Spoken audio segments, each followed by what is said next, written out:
بسم الله الرحمن الرحيم.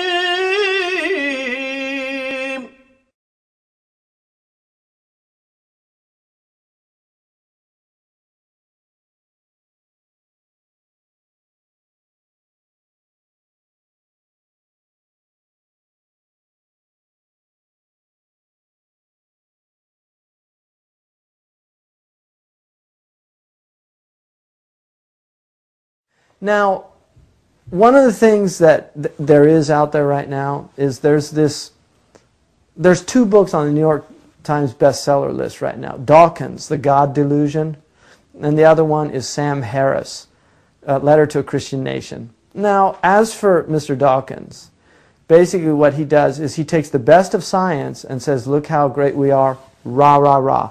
And he takes the worst of religion and he says, look how horrible they are, boo, down with religion. You know, not really fair. It's like putting a 90-pound weakling in with Muhammad Ali in the boxing ring and watching him pound him to a pulp. That's not fair. If you want to put Muhammad Ali's science, or really he should be religion, but if you want to put Muhammad Ali science in with religion, you have to find the George Foreman of religion or something. Just there has to be some parity or compatibility. Science has a lot of good in it. It also has a lot of bad. We tend to forget there's a lot of bad science in the world. For instance, there was a move in the United States in the early 20th century, in the 1920s, to basically sterilize poor people, because they were seen scientifically as unworthy of breeding. That was a scientific theory. That scientific theory manifests in the Nazi movement, because the Nazis believed in the science of eugenics, that they were actually a superior race. And they believed that the Jews were an inferior race. That's science, that's not religion. So Dawkins doesn't talk about that science. Science is only what's good and what's wonderful and what's...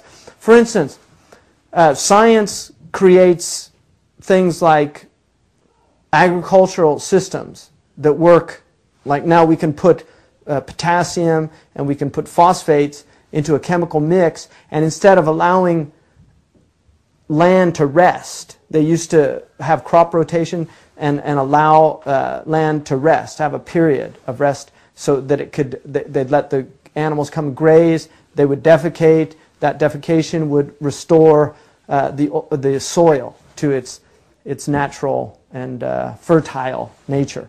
So science comes along and says, hey, you know what? We can replicate what the animals are doing. So let's put some potassium, some phosphate, put it together, put it in the soil, and we can just farm all year long. Well, then we find out that the topsoil is eroding all over the world because soil is not being allowed to rest. It's like having a woman pregnant all year long for 20, 30 years. How's she going to feel? So science has its downside as well. Now religion has its downside also.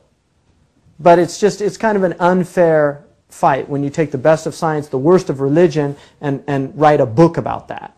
And just say, hey, religion's the science is the answer, religion's evil. Sam Harris, another person, gee, isn't religion horrible? It's caused all these wars. Well, gee, what was the 20th century? World War I, was that about religion? Wasn't that nationalism? World War II, was that about religion? Wasn't that fascism? All the Cold Wars, weren't those about communism? Communism's anti-religion.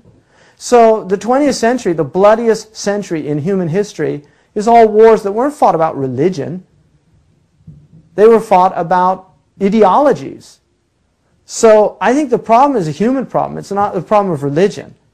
Humans are the problem. So religion's okay, we need to get rid of all the humans.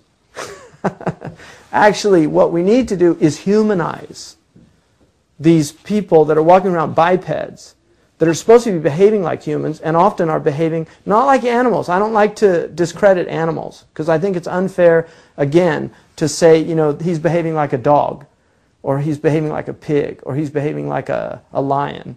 I think it's unfair to the animals to do that. You know, when you take the worst of human beings and compare them to animals. Because animals are just being animals. Humans, on the other hand, are not being human. So whatever you want to call them, they're certainly not behaving like animals. They're behaving like demons. So I think that's a better, if you want a good metaphor there, it's better to call them demons. That's demonic behavior. It's not animal behavior. Animals are creatures that live within their own limitations, and I've never seen a dog that didn't behave like a dog. I've never seen a cat that didn't behave like a cat. Never seen a pig that didn't behave like a pig. I've never seen a donkey that didn't behave like a donkey. I've never seen a rabbit that didn't behave like a rabbit or any other animal. But I've seen a lot of humans that don't seem to be behaving like humans. So it's unfair to call them animals, because animals are just being true to their nature. The question is, are we being true to our nature? That's the question. And religion says no. And you know why? Because God expects a lot more from you than you expect from yourself.